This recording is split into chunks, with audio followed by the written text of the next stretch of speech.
अरु धेरै संवेदनशील राष्ट्रिय महत्त्वका विषयहरू पनि छन्। आजको यस अवसरमा म यी दुईटै विषयमा प्रवेश गर्नेछु। सबभन्दा पहिले नेपालको कम्युनिस्ट आन्दोलनको बारेमा हामीले फर्केर हेर्ने हो भने धेरै उतार चढाव, सफलता असफलताको ठुलो श्रृङ्खलाबाट हामी गुज्रेका छौँ। 2006 सालमा स्थापित नेपाल कम्युनिस्ट पार्टी आजको स्थितिमा आइपुग्दा थुप्रै कम्युनिस्ट समूहहरू जन्मेका छन्। धेरै नेताहरूले विभिन्न भूमिकाहरू खेल्नुभएको छ।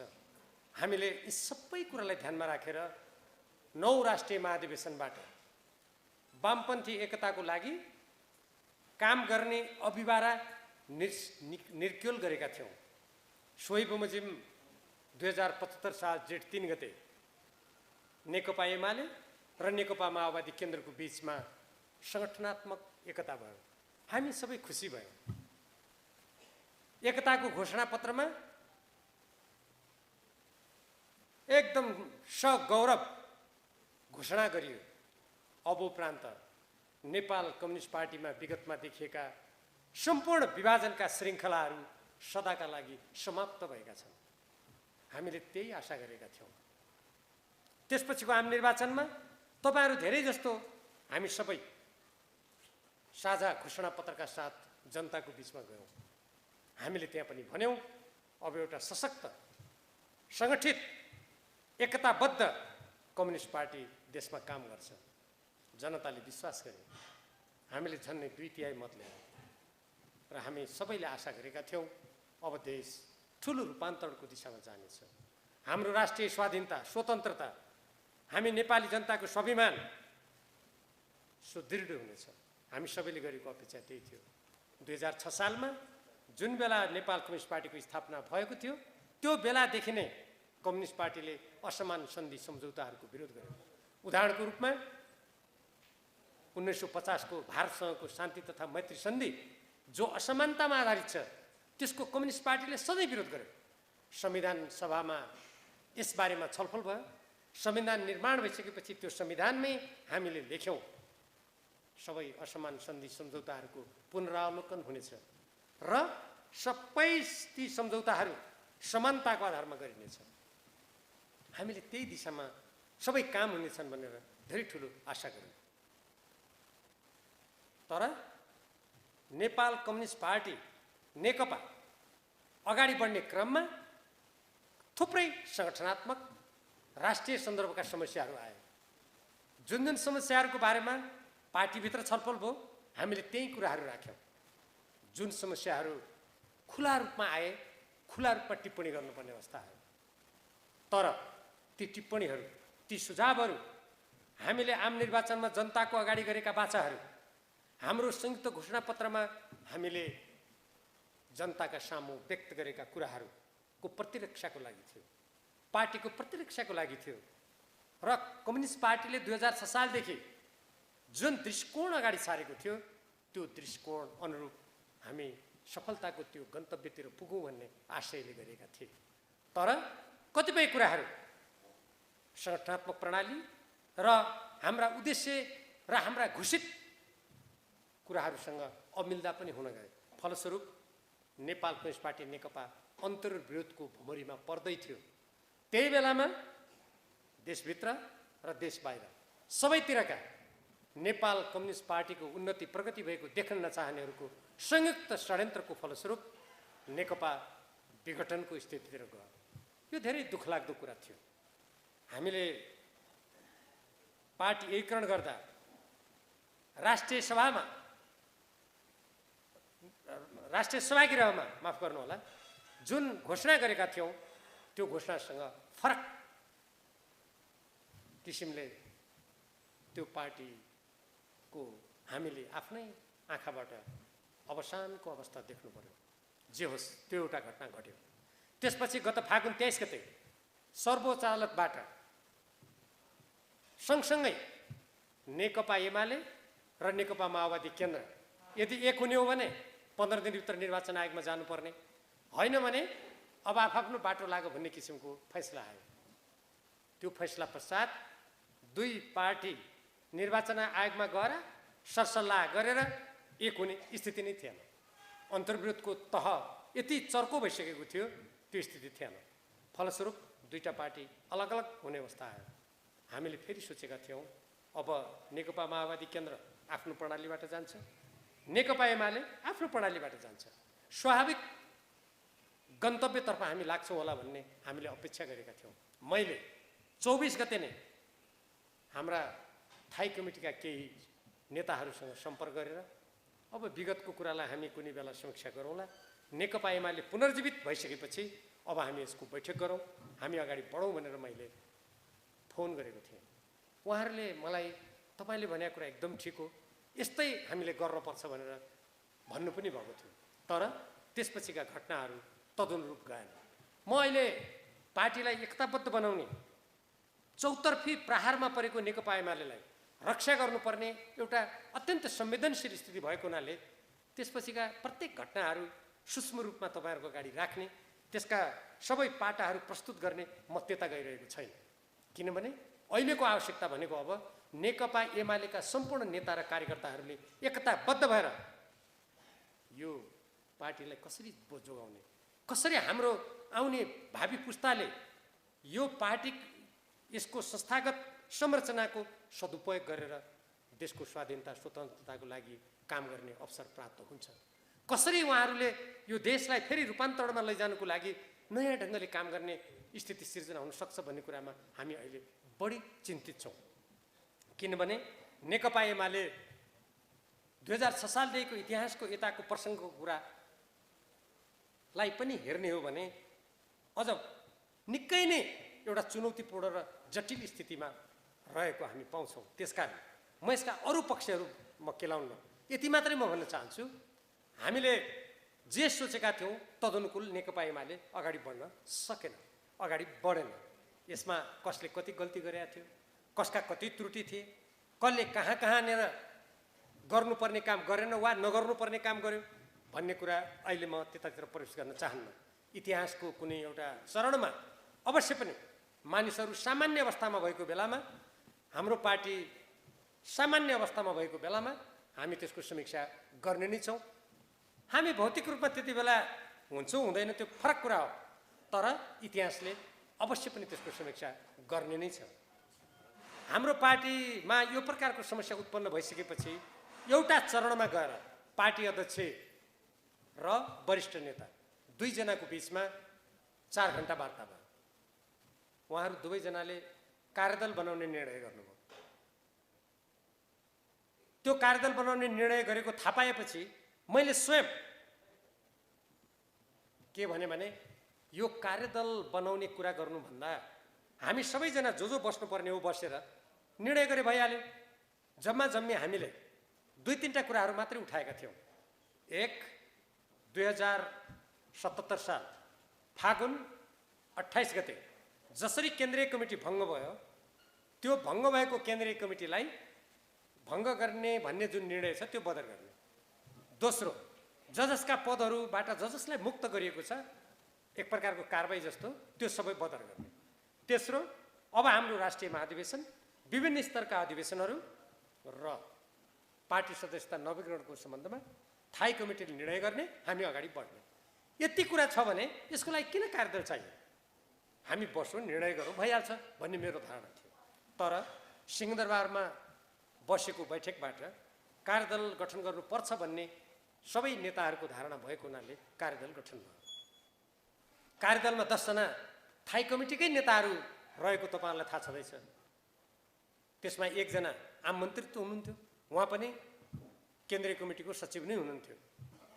यसरी 11 जनाले हामीले असार 21 गतेबाट घनीभूत रूपमा छलफल गर्यौँ। छलफल गर्दा त्यति बेलाको एउटा कटु सत्य के थियो भने दुईटा पक्षको जस्तो अवस्था थियो। त्यसैले एउटा पक्षबाट संयोजनको रूपमा काम मैले गरेँ, अर्को पक्षबाट संयोजनको काम थाई कमिटीका सदस्य सुभाष नेमाङले गर्नुभयो। हामीले धेरै मेहनत गरेर 10 बुँदे सहमति गर्यौँ। त्यो 10 बुँदे सहमतिको मूलभूत कुरा तपाईँले बुँदा नम्बर 2 मा हेर्नुभयो भने पाउनुहुन्छ। त्यसमा हामीले के भन्यो भने अब हाम्रा सम्पूर्ण पार्टीका कमिटीहरू जनसङ्गठनहरू 2075 साल जेठ 2 गते अगाडिको अवस्थामा क्रियाशील हुनेछ। त्यसमा हामीले सर्वसम्मत निर्णय गर्यौँ। हामी एउटा एकीकरणको प्रक्रियाबाट पनि गएका थियौँ। जब नेकपा एमाले र नेकपा माओवादी केन्द्र अलग अलग हुने स्थिति आयो, त्यसपछि जो साथीहरू पार्टी एकीकरणमा रहनुभएको थियो, एकीकरणमा रहनुभएको साथीहरूको हकमा हामीले एउटा बुँदामा के निर्णय गर्यौँ भने जो साथीहरू एकीकरणमा नेकपा एमालेमै रहनुभएको छ उहाँहरूलाई हामी हार्दिक स्वागत गर्छौँ र उहाँहरू जुन जुन कमिटीमा हुनुहुन्छ त्यही कमिटीमा उहाँहरू रहनुहुनेछ भन्ने पनि हामीले निर्णय गर्यौँ। किनभने विगतमा तपाईहरुलाई अवश्य पनि त्यो इतिहास थाहा हुनुपर्छ। नेकपा माले भन्दाखेरि जुन 2035 सालमा स्थापित भएको थियो, 21 वटा विभिन्न समूहहरू मिलेर त्यो पार्टी बनेको थियो। पछि 2046 सालको आन्दोलनपछि नेकपा मार्क्सवादी जसको नेतृत्व मनमोहन अधिकारीले गर्नुभएको थियो, उहाँको त्यो पार्टी र नेकपा माले बनेर नेकपा माले सहित दुईटा एक ठाउँमा आएर नेकपा एमाले बनेको थियो। हामी यसरी देशका विभिन्न वामपन्थीहरूलाई एकताबद्ध गरेर नेपालको कम्युनिस्ट आन्दोलनलाई सशक्त बनाउन अग्रसर भएका मानिसहरूले पार्टी दुईटा एकीकरण भएर रहेको बेलाका जो कमरेडहरू नेकपा एमालेमा रहन चाहनुहुन्छ उहाँहरूलाई हार्दिक स्वागत गर्नुपर्छ भनेर निर्णय नगर्ने कुरै भए हामीले निर्णय गर्यौँ। त्यस्तै गरेर हामीले केन्द्रीय कमिटीमा ल्याउनु पर्ने छुटेका कोही साथीहरू हुनुहुन्छ भने उहाँहरूलाई 10% फेरि मनोनित गरेर ल्याउने कुरा पनि हामीले गर्यौँ। हामीले अरू कामको लागि कार्यदल गठन गर्ने कुरा पनि हामीले गर्यौँ र पार्टीको जुन अवस्था छ, पार्टीमा एक प्रकारको असामान्य जुन अवस्था सिर्जना भएको छ, समस्या उत्पन्न भएका छन्, तिक्तताको स्थिति सिर्जना भएको छ, त्यसलाई समाप्त गर्ने भनेर हामीले त्यो 10 बुँदे सहमतिको भूमिकामै लेख्यौँ। यसरी सहमति गरिसकेपछि हामीले ती दुईटै सहमतिलाई पार्टीका अध्यक्ष तथा त्यो बेलाका प्रधानमन्त्री केपी शर्मा ओलीजी र वरिष्ठ नेता माधव कुमार नेपालजीलाई औपचारिक रूपमा हामीले हस्ताक्षर गरेर दुई तर्फका रहनुभएका हामी दुवैजनाले हस्ताक्षर गरेर हामीले नेताहरूलाई त्यो औपचारिक रूपमा बुझायौँ। हामीले आशा गरेका थियौँ अब त्यो 10 बुँदे जुन सहमति छ त्यो नेताहरूकै परामर्शमा भएको थियो, नेताहरूसँगै छलफल गरेर भएको थियो। मैले अघि नै भनिसकेँ, उहाँहरूले नै कार्यदल गठन गर्नुभएको। यसरी बनेको कार्यदलले दिएको सिफारिस प्रतिवेदन अवश्य पनि कार्यान्वयन हुन्छ। अब हाम्रो पार्टी एकताबद्ध भएर अगाडि बढ्छ भनेर हामी धेरै खुसी पनि भएका थियौँ। असार 27 गते राति 9 बजे त्यसमा हामीले हस्ताक्षर गरेका थियौँ, सहमति गरेका थियौँ। 9:30 बजे लगभग 9:30 बजे राति हामीले त्यसमा हस्ताक्षर गरेका थियौँ। हस्ताक्षर गर्नुभन्दा अगाडि हामी दुवैतर्फका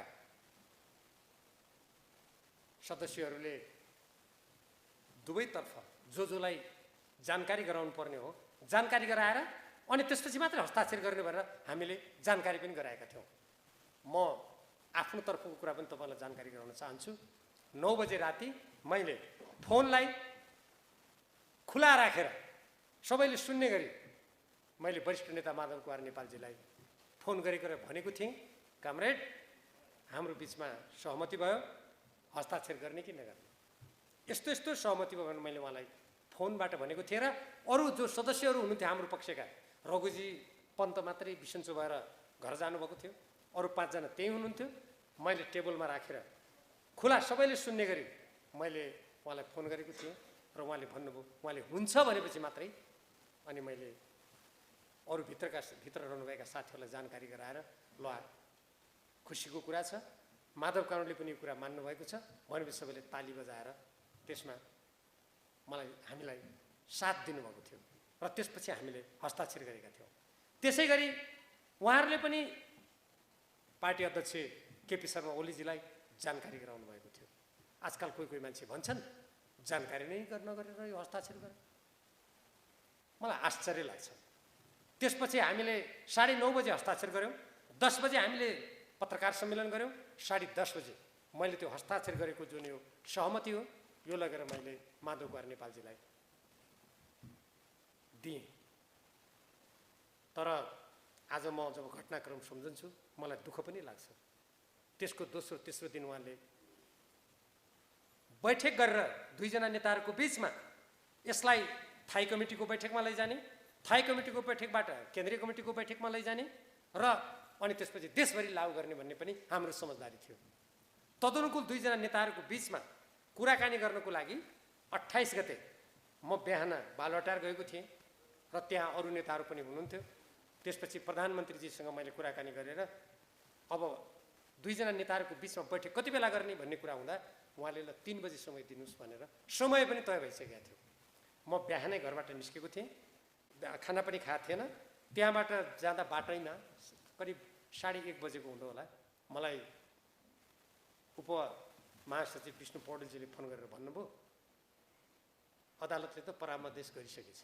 त्यसपछि म घर गएँ र मैले सोचेँ अब यो परमादेशको तातो स्थितिमा दुईजनालाई नेतालाई एक ठाउँमा ल्याउनु उचित हुँदैन भनेर मैले 3 बजेको समय माधव कुमार नेपालजीलाई खबर गरिनँ। भोलिपल्ट गर्नु पर्ला, आज तातै छ, परमादेशको बारेमा चर्चा होला, छलफल होला, प्रधानमन्त्री पनि व्यस्त हुनुहोला भनेर त्यो दिन भएन। नभए त्यो दिन यदि फैसला नभएको हुने दिन नभएको भए त्यही दिन दुईजना नेताहरूको बिचमा कुरा भएर यो कार्यान्वयनमा जान्थ्यो। कहिलेकाहीँ इतिहासमा घटना र परिस्थितिले पनि कता लैजान्छ स्थितिलाई। त्यसपछि भोलिपल्ट प्रधानमन्त्रीले देशवासीको नाममा सम्बोधन गर्नुभयो। पर्सिपल्ट उहाँ बालकोट जानुभयो। बालकोटको कौशीबाट उहाँले केही कुरा बोलेपछि अनि वरिष्ठ नेता माधव कुमार नेपालजी अर्को दिन वार्ता गर्न तयार हुनु भएन, वार्ता हुने स्थिति भएन। यसरी केही दिनहरू भिड्किँदै गयो। त्यसपछि बिचबाट अध्यक्षको कुरा आयो। तपाईहरुले सुन्नुभयो होला, पार्टी अध्यक्षमा माधव कुमार नेपालजीको नाम प्रस्तावित भएको थियो भन्ने पनि कतै सुन्नुभएको होला। त्यो हाम्रो कार्यदललाई दिइएको कार्यादेश थिएन। हामीलाई त्यो पार्टी अध्यक्षको हुने को थप्ने यो सम्बन्धमा छलफल गर्नु भन्ने जिम्मा हाम्रो थिएन। हामीलाई खाली 3टा कुरा मात्रै दिएको थियो, त्यो मैले अघि भनिसकेँ। अरु केही पनि थिएन हाम्रो कार्यादेश। त्यो हामीले कुशलतापूर्वक धेरै छलफलपछि हामीले त्यसलाई एउटा टुङ्गोमा पुर्याएका थियौँ। तर पछि अध्यक्षको प्रसङ्ग आयो। होटल मेरियटमा त्यहाँ दुईजना नेताहरूको बिचमा वार्ता भयो र त्यसपछि अध्यक्षको प्रसङ्ग त्यहीबाट आएछ। त्यहाँ के कसो भयो म विस्तृत रूपमा अहिले जान चाहन्न। त्यो पछि इतिहासमा समीक्षा हुँदै जाला, आवश्यकता पर्दा त्यसका पाटाहरू खुल्दै जाला। उहाँहरूको बिचमा कुरा भइसकेपछि अध्यक्षको प्रसङ्ग आएपछि त्यसपछि मलाई बालकोटमा गएर कुरा गर्न भनियो।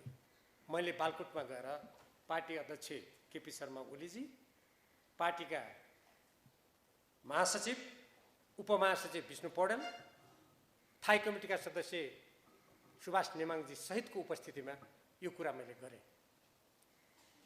त्यसपछि कुरा भइसकेपछि पार्टी अध्यक्षले भन्नुभयो ल एकताको लागि मैले अध्यक्ष माने हुन्छ माधवजीलाई भनेर उहाँले भन्नुभयो। उहाँले त्यति भनिसकेपछि ल यो कुरा लिएर माधवजीलाई जानकारी गराउने, कसले गराउने भन्ने कुरा भयो। मैले भने एकजना त म जाने भइ नै हालेँ, अर्को महासचिव या सुभाषजी को जानुहुन्छ विष्णुजी भनेर मैले प्रस्ताव गरेँ।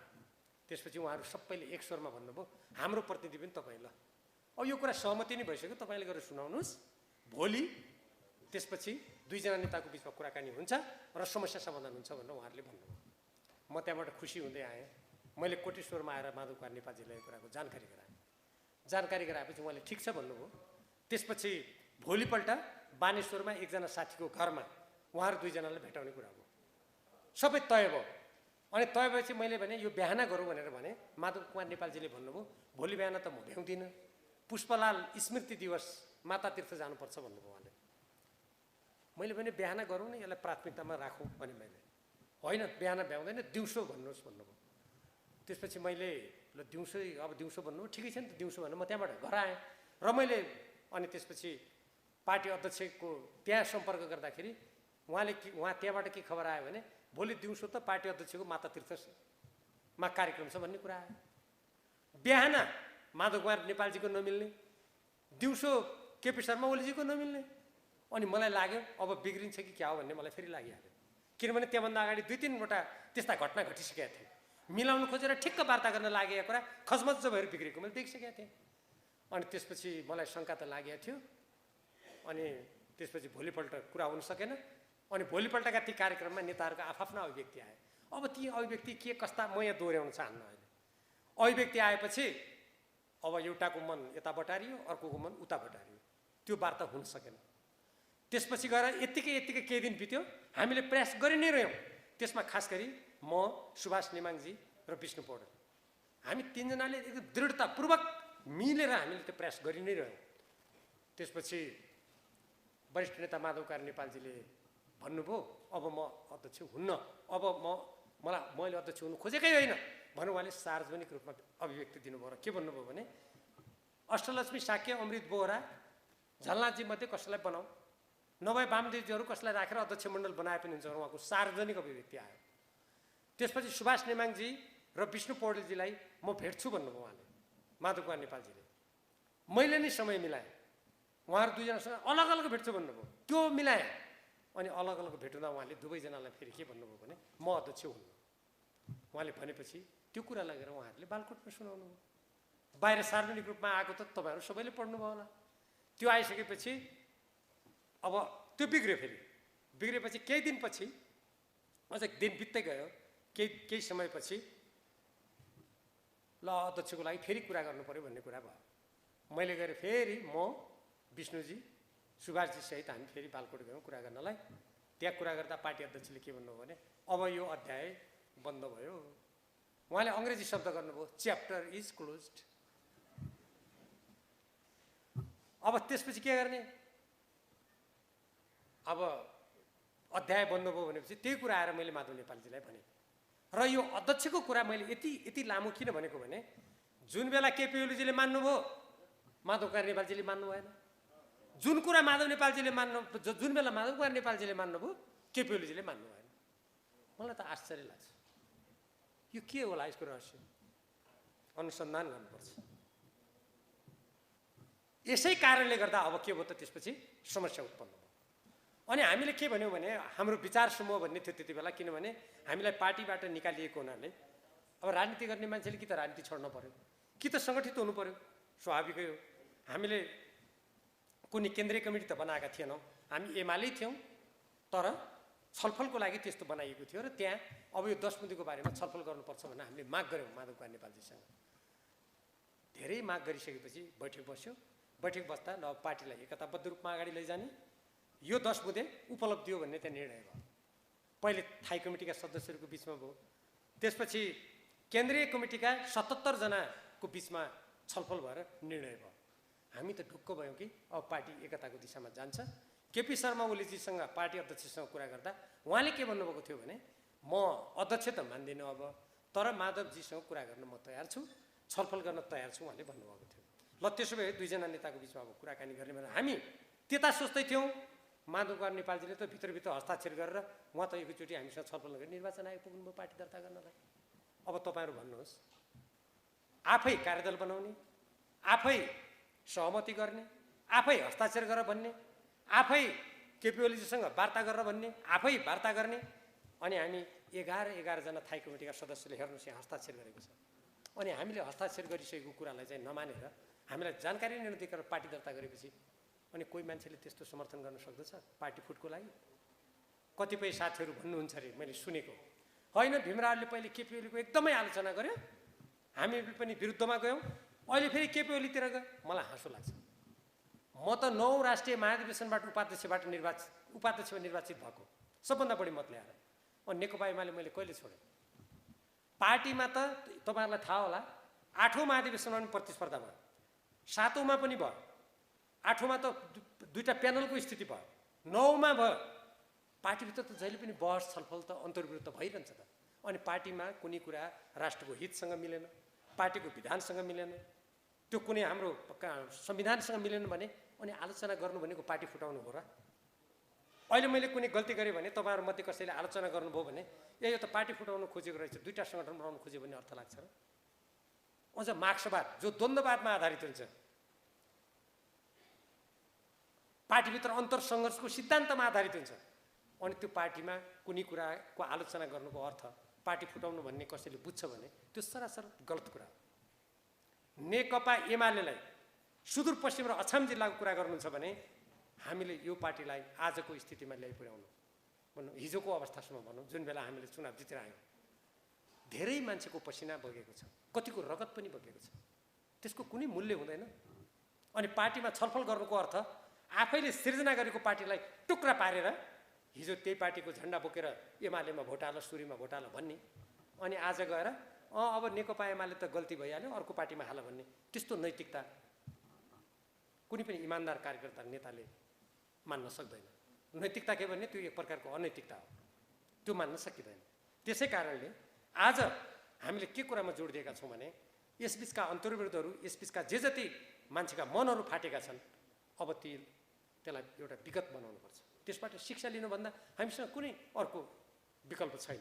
किनभने बितेको कुरा आज जतिसुकै रातभरि सोचे पनि न त्यो फर्किन्छ, न त्यो फाटेको ठाउँमा त्यसलाई सिएर टालेर त्यो विगत टालिन्छ, न मैले त्यसो नगरेर यस्तो गर्नु पाएँ भनेर न त्यो स्थिति फर्किन्छ।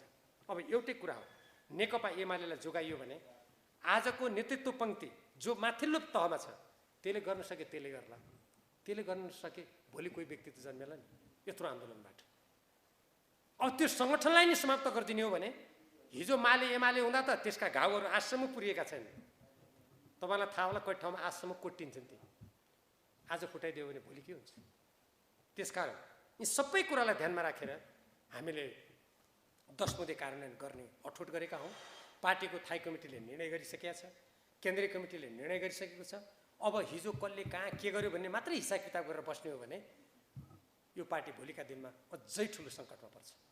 हाम्रो प्रतिस्पर्धा त आपसमा गर्ने त होइन होला, हाम्रो प्रतिस्पर्धा त नेपाली काङ्ग्रेससँग हुँदै आएको छ विगतदेखि, मुख्य रूपमा त त्यही होला। अझ हिजो स्थानीय चुनावमा नेकपा माओवादी र नेपाली काङ्ग्रेसले मिलेर चुनाव लड्यो, हामीले त्यसको सामना गर्यौँ। हामीले सामना गर्दाखेरि पनि हामीले स्थानीय निर्वाचनमा धेरै ठाउँहरूमा हामीले सफलता हासिल गरेका थियौँ। त्यो पछि एकीकरण पछि भत्ताभुङ्गको स्थिति पछि मात्रै भएको हो। त्यस कारणले गर्दा म सबै कमरेडहरूलाई के भन्न चाहन्छु भने हामीले पार्टीको स्थितिलाई बचाएर जोगाएर लग्नुको अर्थ यो देशलाई पनि जोगाउनु हो। तपाईँहरू घटनाक्रम हेर्नुहोस् त, यो पार्टी विभाजन भएको 15 दिन नपुग्दै दार्चुला जिल्लामा भारतीय हेलिकप्टर अन्तर्राष्ट्रिय कानुनको उल्लङ्घन गरेर हाम्रो हवाई क्षेत्र उल्लङ्घन गरेर उडिरहेको छ। सरकार मौन छ। नेकपा एमाले एकताबद्ध भएको भए त्यो हेलिकप्टर त्यहाँ उड्ने आँट गर्थ्यो होला। अहिले देखिहाल्यो त्यसको परिणाम, भोलि के परिणाम हुन्छन् अझ हामीले यदि अहिले बुद्धि पुर्याएनौँ भने ती धेरै गम्भीर पनि हुन सक्दछ। अब म यसमा राजीनामाको प्रकरणको पनि सानो कुरा गरिहाल्छु। प्रतिनिधि सभामा शेरबहादुर देउवाजीलाई विश्वासको मत दिने सन्दर्भमा मैले राजीनामा गरेँ प्रतिनिधि सभा सदस्यबाट। किन? जब प्रतिनिधि सभा विघटन भयो, प्रतिनिधि सभा विघटन हुँदाखेरि हाम्रो प्रणालीमा जसरी बाह्य हस्तक्षेप बढेको छ, हामीले आफ्नो बारेमा आफै निर्णय गर्न नपाउने स्थिति बनेको छ कैयौँ पटक। यो स्थितिबाट राष्ट्रलाई जोगाउनुको लागि प्रतिनिधि सभा कायम हुनुपर्छ भन्ने मान्यता राखेर सही गरेको हो। तर त्यो सही गर्नुको अर्थ नेपाली काङ्ग्रेसका सभापतिलाई सदाकालका लागि समर्थन गर्छु भनेर सही गरेको होइन। प्रतिनिधि सभा त पुनर्स्थापना भयो। अब प्रधानमन्त्रीलाई मत दिनु पर्यो भने हामीले जसलाई मत दिनुपर्छ त्यो प्रधानमन्त्रीसँग एमसिसीसँगको सम्झौता के हुने, नागरिकता विधेयक के हुने, हाम्रो लिपुले कालापानी लिम्पियाधुरामा भारतीय अतिक्रमण छ त्यो के हुने, हामीले सोध्न पाउनुपर्छ भन्ने मेरो मान्यता थियो। यदि हामीले त्यो सोध्न पनि नपाउने हो भने आँखा चिम्लेर नेपाली काङ्ग्रेसको सभापतिलाई मत दिने अनि आफ्नो पार्टीको अध्यक्ष हट्नुपर्ने अवस्थामा आँखा चिम्लेर त्यो काम गर्ने हो भने भोलि जनताले प्रश्न उठाउँदा हामीसँग के उत्तर हुन्छ, हामी के भन्छौँ? त्यो मिल्दैन। त्यसकारण थाई कमिटीको बैठक बस्नुपर्छ, कसरी भोट दिने भन्ने कुराको छलफल हुनुपर्छ, त्यहाँबाट निर्णय गरेर गर्नुपर्छ भन्ने मेरो माग थियो। त्यो भएन। 3 गते 4 बजे प्रतिनिधि सभाको बैठक बोलाइयो। विश्वासको मत आज लिँदैछ भन्ने मलाई 9 बजे थाहा भयो। बिहान 12:30 बजेसम्म माधवकुमार नेपालजीको घरमा मिटिङ थियो। सबै कार्यदलका सदस्यहरूको, मेरो मात्रै होइन कि सबैको। घर जाँदा 1:30 बज्यो। न कसैसँग सल्लाह गर्ने समय छ, न कसैसँग सोध्ने समय छ। टोखाबाट बानेश्वर पुग्न झन्डै 45 मिनट लाग्छ यदि कहीँ जाममा परिएन भने। अब त्यस्तो स्थितिमा मैले विचार गरेँ पार्टीलाई विभाजनबाट रोक्नुको लागि र आफ्नो यत्रो वर्षसम्म झन्डै 50 वर्षसम्म नेकपा एमालेको झन्डा बोकेर आफ्नो मान्यतालाई रक्षा गर्नको लागि मैले बरु आफै क्षति बेहोर्नुपर्छ, बरु आफै जति क्षति बेहोर्नु परे पनि तयार हुनुपर्छ र राजनीतिमा एउटा मूल्यभन्दा बाहिर गएर काम गर्नु हुँदैन भनेर मैले राजीनामा दिएको। त्यो राजीनामा मैले फिर्ता लिनुको लागि दिएको होइन। मैले सभामुखको कार्यकक्षमा अरू मन्त्रीजीहरू पनि हुनुहुन्थ्यो, मैले सबैको अगाडि तपाईँले अहिले शनाखत गर्नुपर्छ भनेर मैले राजीनामा गरेको थिएँ। तर उहाँ बैठक गर्ने हतारमा हुनुहुन्थ्यो, सिंहदरबारको कार्यालय बन्द थियो, मैले गएर बानेश्वरमा दिएको थिएँ उहाँको कार्यकक्षमा। यसको शनाखत गर्नुपर्छ, प्रक्रिया पुर्याउनुपर्छ भन्नुभयो उहाँले। अब मैले त्यहाँ जबरजस्ती गर्ने कुरा भएन, म फर्केँ। तर त्यसपछि जब मेरो राजीनामाको कुरा हाम्रो निर्वाचन क्षेत्रका मतदाताहरू, शुभचिन्तकहरू, प्रदेशका सांसदहरू सबैले थाहा पाउनुभएपछि उहाँहरूले मलाई भन्नुभयो, अब म यसमा लामो जान चाहन्न, राजीनामा गर्ने निर्णय तपाईँको, यो फिर्ता लिनुपर्छ भन्ने निर्देशन हाम्रो। यदि तपाईँ जनताको नेता हो भने तपाईँ मान्नुहोस् भनेपछि मैले, जनता महान हो, हिजो मलाई मतदान गरेर यहाँ पुर्याउनु भयो, मैले मान्नुपर्छ भनेर मैले त्यो फिर्ता लिएको हुँ। तपाईँलाई त्यो जिज्ञासा होला भनेर मैले संक्षेपमा यो कुरा गरेँ। अब मैले पार्टीको अहिलेको सन्दर्भमा यो एकताको कुरालाई हामी कसरी अगाडि बढाउन खोज्दै सक्छु र त्यसपछि म राष्ट्रिय विषयहरूमा जान्छु। हाम्रो थाई कमिटीको बैठक र केन्द्रीय कमिटीको बैठकबाट यो 10 बुँदे सहमतिलाई कार्यान्वयन गर्नको लागि अपानी जारी भइसकेको छ। त्यसपछि त्यहाँ कुनै समस्या उठ्यो भने 6 सदस्यीय कार्यदल बनेको छ, त्यसमा म छु, महासचिव ईश्वर पोखरेल हुनुहुन्छ, उपमहासचिव विष्णु पौडेल, घनश्याम भुषाल हुनुहुन्छ, थाई कमिटीका सदस्य लेखराज भट्ट र सुरेन्द्र पाण्डे हुनुहुन्छ। हामीले एउटा बैठक गरि पनि सकेका छौँ। त्यसको साथसाथै विभिन्न ठाउँमा समस्या उत्पन्न भयो भने त्यो अर्को कार्यदल होइन, सहजीकरण गर्ने हो। केही समस्या भयो भने यसो बसेर यसरी जाँदा कसो होला भन्ने मात्रै हो, त्यसलाई कुनै निर्णय गर्ने अधिकार छैन। जस्तो सुदूरपश्चिमको कुरा गर्ने हो भने म, थाई कमिटीका सदस्य लेखराज भट्टजी र केन्द्रीय कमिटीका सदस्य कर्ण थापा, हामी 3 जना छौँ। त्यो सहजीकरण मात्रै गर्ने हो। त्यसले हामीले बसेर अब एकदमै समझदारीका साथ जहाँ समस्या आउँछ त्यसको समाधान गरेर नेकपा एमालेलाई पुनः हामीले उठाउनुपर्छ, एकताबद्ध गर्नुपर्छ भन्ने हाम्रो उद्देश्य रहेको छ। त्यसमा हामी बैठक गरिरहेका छौँ। अब म अलिकति राष्ट्रिय सन्दर्भका कुरा गर्छु। सरकारको सबभन्दा पहिलो कर्तव्य देशको रक्षा गर्ने हो, जनताको सुरक्षा गर्ने हो। शेरबहादुरजी प्रधानमन्त्री हुनुभयो, त्यसको परिवेश प्रसङ्ग तपाईँलाई थाहा छँदैछ, म धेरै त्यतातिर गइनँ। आज 50 दिन नागिसक्यो, सरकारले पूर्णता पाएको छैन। अनि विगतको भन्दा हामी नयाँ ढङ्गले अब जनतालाई आश्वस्त पार्छौँ र एउटा नयाँ दिशातिर लैजान्छौँ भनेको यही हो त। 50 दिनसम्म सरकारले पूर्णता नपाउने यो अयोग्यता, भागबण्डाको विकृतिको नमुना हो। कुनै पनि जिम्मेवार प्रधानमन्त्री र सरकारले यस्तो गर्ने, यसरी देशलाई नेतृत्व दिने कुरा यो कदापि उचित मान्न सकिँदैन। सरकार बन्यो, सरकार बनिसकेपछि हाम्रै सुदूरपश्चिम प्रदेशको दार्चुला जिल्लामा जयसिंह धामीले नदी तर्न खोज्दा जयसिंह धामी आउँदै गर्दा तुइनबाट भारतीय सुरक्षाकर्मीले त्यो तुइन खुस्काइदिएर उहाँ नदी महाकाली नदीमा बग्नुभयो। यो झट्ट हेर्दाखेरि एकजना व्यक्ति कोही बग्नुभयो जस्तो मान्छेलाई लाग्न सक्छ, तर एउटा देशको लागि एउटा व्यक्तिले एउटा देशको प्रतिनिधित्व गर्छ। यस्तो विषयमा नेपालको परराष्ट्र मन्त्रालयलाई बोल्नलाई, प्रधानमन्त्रीलाई यसमा बोल्नलाई घाँटीमा कसले समात्यो? जो व्यक्ति आफ्नो नागरिकको, आफ्नो राष्ट्रको हक अधिकार र स्वाधीनताको कसैले अपमान गर्यो, त्यहाँ आँच पुर्यायो भने जो व्यक्ति बोल्न सक्दैन, त्यस्तो व्यक्ति सरकार चलाउनलाई योग्य हो भन्ने कुरा त छोडिदिनुहोस्, त्यो योग्य नागरिक पनि हुन सक्दैन।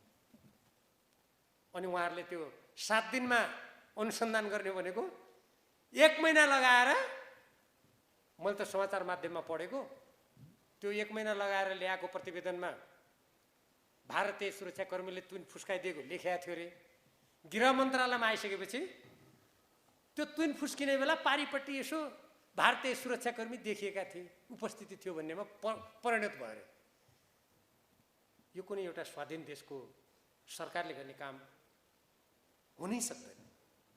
यो स्वाभिमानी देशभक्त कुनै पनि नागरिकको लागि मान्य हुन सक्दैन। त्यो त भयो। जब नेपाल सरकारले आफ्नो देशको नागरिकलाई त्यसरी अमानवीय किसिमले, त्यो मानवीय दृष्टिकोणले पनि गलत हो। हेर्नुहोस्, सङ्कटमा परेको मान्छेलाई, त्यो कहिलेकाहीँ शरणार्थीहरू तपाईँले सुन्नुभयो होला नि, महासागरबाट आइराखेका हुन्छन्, अफ्रिकाबाट युरोपतिर डुब्न लाग्यो भनेर सम्बन्धित सीमा नजिकै रहेको देशका सुरक्षाकर्मी गएर अर्को डुङ्गामा राखेर बचाएर ल्याउँछ। त्यो मानवीय दृष्टिकोणले त्यो गर्नुपर्छ।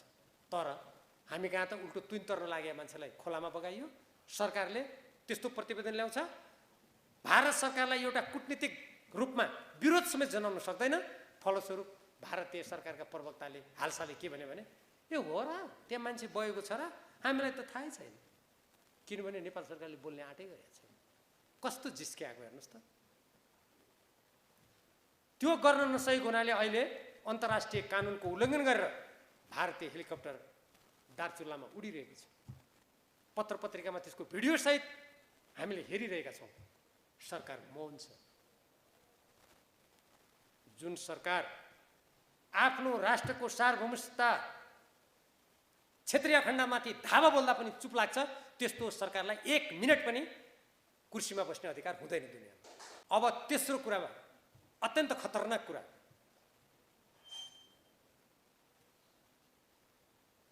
प्रधानमन्त्रीले सरकारलाई पूर्णता दिन सक्नु भएको छैन। उहाँले मिलेनियम च्यालेन्ज कर्पोरेसन MCCसँगको सम्झौता अगाडि बढाउनको लागि अमेरिकी मिलेनियम च्यालेन्ज कर्पोरेसनका उपाध्यक्ष र सह-उपाध्यक्ष दुवैजनालाई नेपाल निम्त्याएर अनि नेताको घर घरमा कुरा गर्न जाने रे।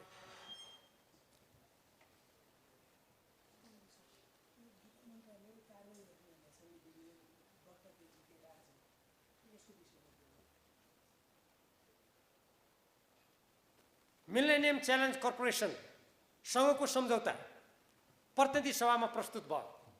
हामीले बल्ल थाहा पायौँ त्यो मिलेनियम च्यालेन्ज कर्पोरेसनको जुन सम्झौता छ, त्यो सम्झौतालाई तपाईँहरूले राम्ररी अध्ययन गर्नुभयो भने त्यो पढ्नुहोस्। यदि तपाईँहरू इच्छुक हुनुहुन्छ भने म तपाईँहरूलाई इमेलबाट पठाइदिन्छु। त्यो पढ्नुभयो भने, त्यसका प्रावधानहरू हेर्नुभयो भने एउटा कुनै पनि देशभक्त नेपाली आफ्नो राष्ट्रको सार्वभौमिकता, स्वतन्त्रता, स्वाधीनताको लागि उठ्नुपर्छ भनेर तुरुन्तै जुर्मराउन सक्छ। सरकारमा बस्नेहरू भन्छन् यो त द्विपक्षीय सम्झौता हो, हामीलाई त्यत्रो 55 अरब रुपियाँ नेपालमा आउँछ, यो त विकासको बाधक हो, यो यसको विरोध गर्ने मान्छे भन्नुहुन्छ उहाँहरू। के त्यस्तै हो त? त्यो अमेरिकाले दिने जुन 55 अरब रुपियाँ नेपाली भनिएको छ, त्यो वर्षमा करिब करिब त्यसमा त्यो उतैबाट आउने परामर्शदाताहरूले लिने रकम कटाउने हो भने नेपालमा वास्तविक रूपमा त्यो 5-6 अरब होला वर्षमा। अहिले तपाईँहरूले महालेखाको प्रतिवेदनको समाचार कतिको सुन्नुभयो? अर्ब होइन, खर्ब रुपियाँको त्यहाँ चाहिँ अनियमितता भएको छ। एनसिएलले मात्रै 75 अरब रुपियाँ कर तिरेको छैन। अहिले वासिङटनमा मुद्दा चलिरहेको छ। अदालतमा सजाय पाएका, दण्ड जरिवाना तिर्नुपर्ने मान्छेहरूको अर्बौं रुपियाँ उठेको छैन। भ्रष्टाचारको त कुरै नगर्नुहोस्। अनि आफ्नो देशको त्यत्रो रकमको सदुपयोग नगर्ने, अनि अर्काको वर्षको त्यो 6 अर्ब रुपियाँ पाइन्छ भनेर परामर्शदातालाई समेत दिने 10 अर्ब होला। झिलिमिली हुन्छ यो देश भनेर जनतामा भ्रम छरेर नेपाललाई उपनिवेशकरणको बाटोमा धकेलिँदैछ। यदि तपाईँहरू देशभक्त नेपाली हो भने म कमरेडहरूलाई यहीँबाट आह्वान गर्न चाहन्छु, नेपाललाई पराधीन उपनिवेश बनाउन पाइँदैन भनेर आफ्नो ठाउँबाट आवाज उठाउनुहोस्, नत्र एउटा बिहानीमा हामी अर्काको नियन्त्रणमा गइसक्नेछौँ। जसरी बेलायतीहरूले भारतमा इस्ट इन्डिया कम्पनी खोल्यो, त्यो इस्ट इन्डिया कम्पनीभन्दा खतरनाक छ यो सुन्दै। कसरी भन्नु होला?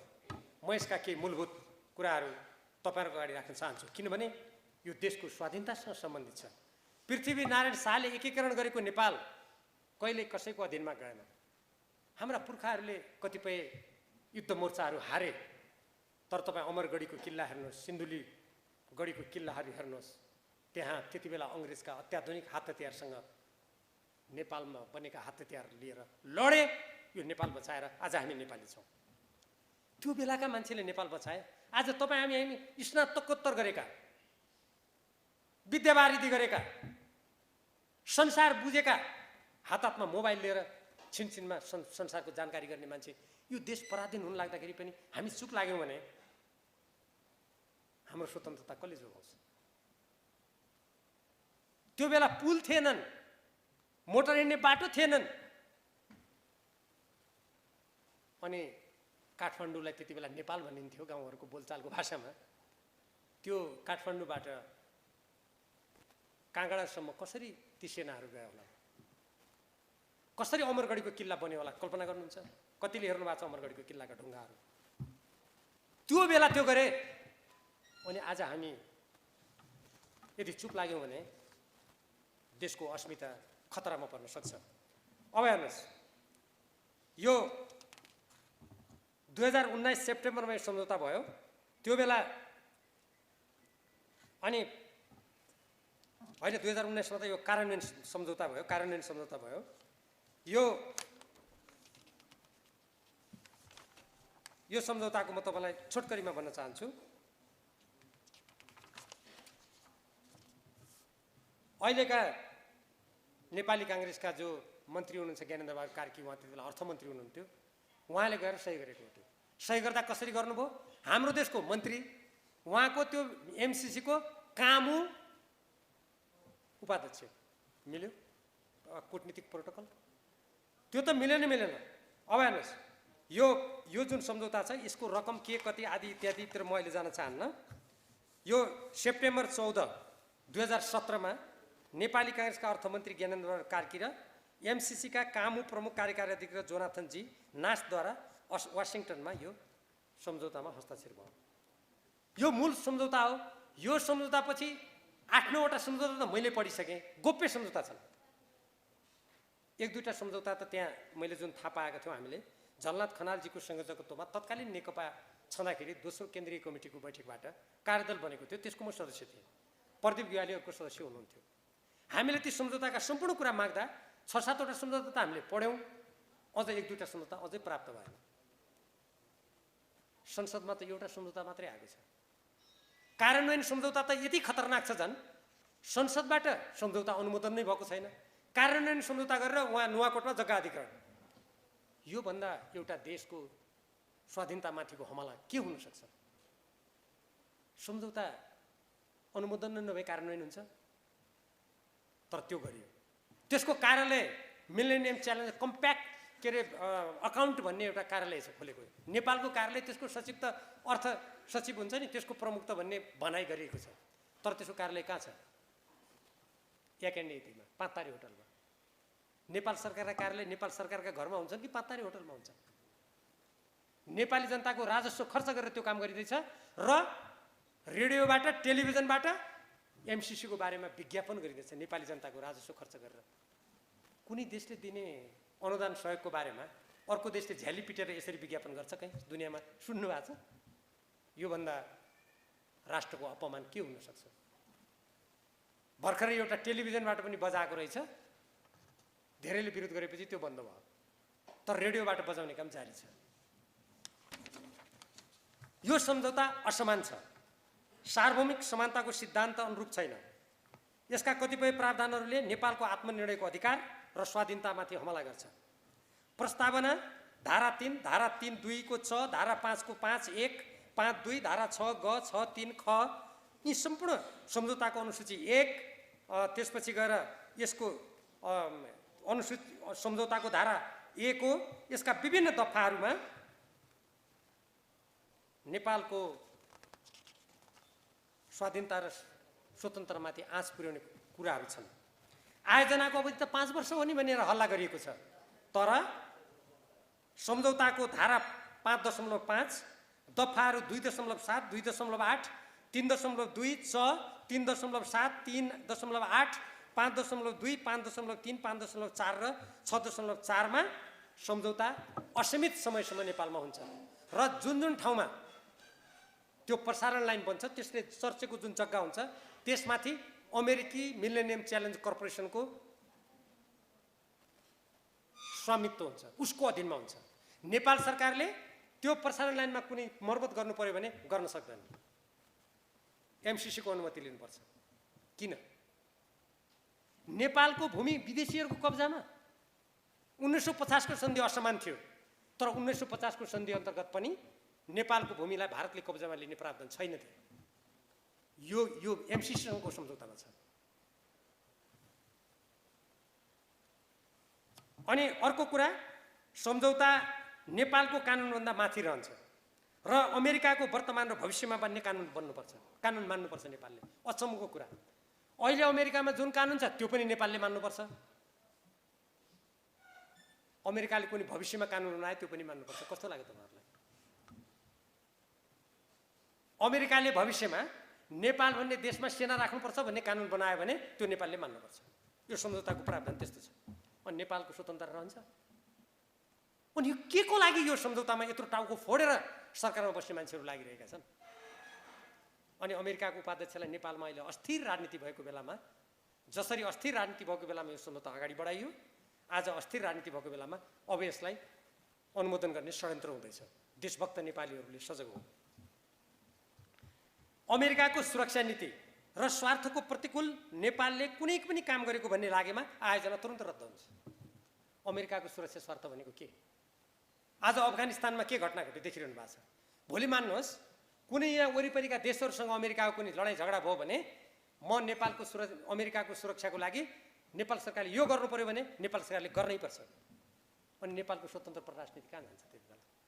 हाम्रो नेपालको संविधानमा हामीले लेखेका छौँ, हामी संयुक्त राष्ट्रसङ्घको बडापत्र, असंलग्नताका सिद्धान्त र पञ्चशीलका सिद्धान्त अनुसार हामी स्वतन्त्र परराष्ट्र नीति अपनाउने छौँ भनेर हामीले लेखेका छौँ। अनि अमेरिकाको सुरक्षा नीति र स्वार्थ अनुसार धारा 5 को दफा 5.14 र कम्प्याक्टको धारा 2 र दफा 2 र 7 मा यो कुरा उल्लेख छ। कतिपय मान्छे भन्छन् कहाँ लेखेको छ? म भन्छु महोदय यो पढ, नेपाली जनतालाई नछक्याउ।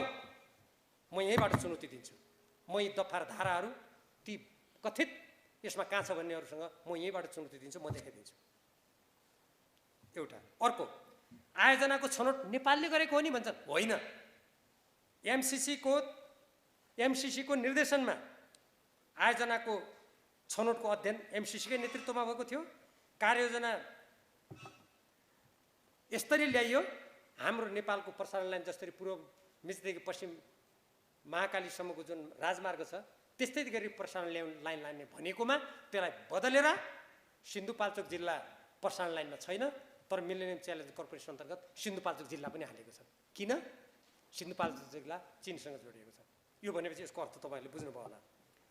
अनि नेपालले एमसिसीलाई चित्त बुझ्ने गरी र भारतको सहमति लिएर योजनाको छनौट गर्नुपर्छ।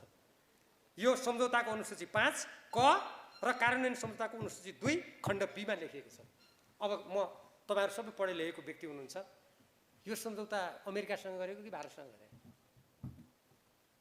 दुई कुनै एउटा देशसँग गरेको सम्झौताले पैसा यदि दिएर यहाँ यो विकास सम्झौता मात्रै हो भने अनि भारतको अनुमति लिनुपर्ने किन? के हो यो? यसले के देखाउँछ भने नेपाल भन्ने देश स्वतन्त्र होइन भन्ने अर्थ लाग्छ यसबाट।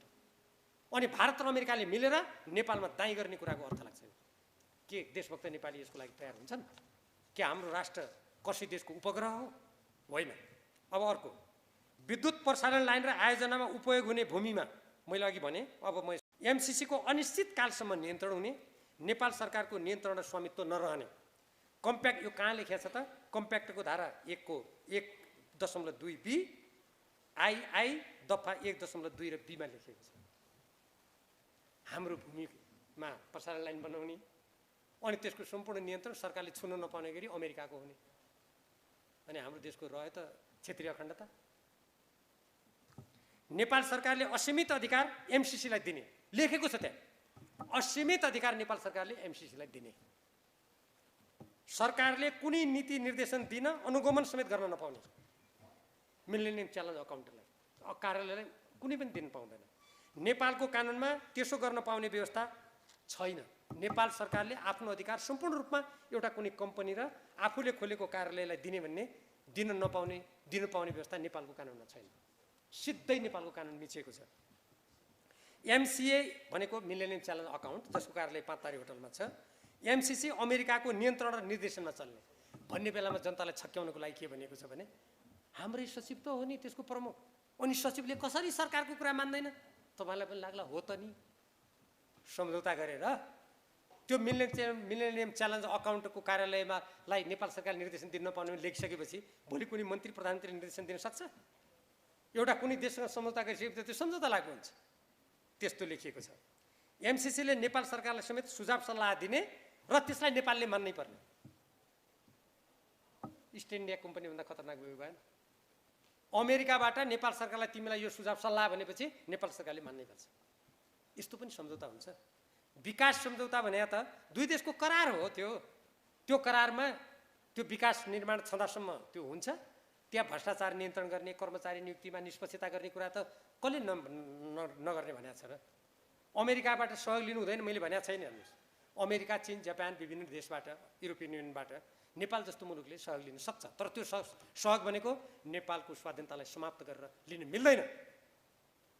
कोही मान्छे भन्छन् यत्रो पैसा आछ किन नलिने? मैले भन्ने गरेको छु, त्यसो भए कसैले म तिमीलाई सुनको सिंहासनमा राखिदिन्छु, तिम्रो आमाको चिरहरण गरेको तिमी हेर भनेपछि त्यो गर्न सकिन्छ? आफ्नै मातृभूमिको चिरहरण सुनको कुर्सीमा बसेर हेर्न सक्छ कसै? त्यही हुन्छ एउटा सार्वभौम देशले गर्ने कुरा भनेर मैले त्यसको जवाब दिने गरेको छु।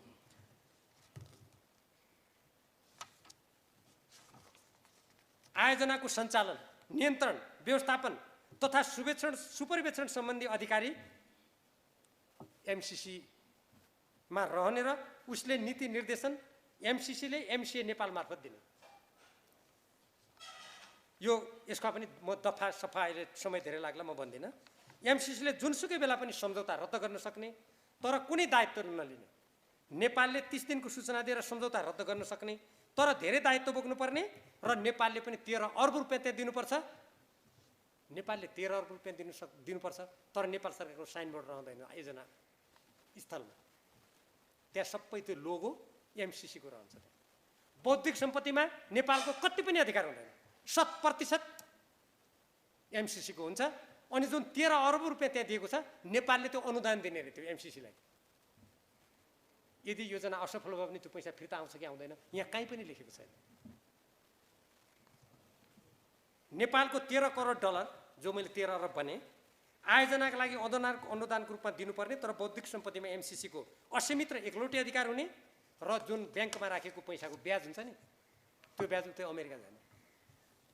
यसबाट के प्रश्न हुन्छ भन्दाखेरि यो योजना नेपालको हुँदै होइन भन्ने कुरा प्रश्न हुन्छ। आयोजनामा नेपाल सरकारले कुनै निकायलाई संलग्न गराउनु परेमा MCCको अनुमति लिनुपर्ने, कुनै मन्त्रालयले त्यो त्यहाँ निरीक्षण गर्न नपाउने। आयोजनाको सञ्चालनमा रहने नागरिक समाज, गैर सरकारी संस्थाका प्रतिनिधिहरूको छनौट नेपाल सरकारले गर्न नपाउने। MCCले तोकेको प्रक्रियाबाट हुने। सम्झौतामा कुनै संशोधन गर्नुपर्ने भए नेपालको संसद तथा कुनै पनि प्रशासन प्रक्रियामा लैजानु नपर्ने। कति खतरनाक! एकचोटि यो सम्झौता गरिसकेपछि यसका गोप्य सम्झौता त कसैले पढेकै छैन, संसदमा ल्याएको पनि छैन। यो सम्झौता एकचोटि गरिसकेपछि यसका जुनसुकै दफा पनि संशोधन गर्नुपर्ने भने नेपाल सरकारलाई सोध्नु पनि नपर्ने, संसदमा ल्याउनु पनि नपर्ने, जे लेखे पनि हुने। कहाँ जान्छ देश?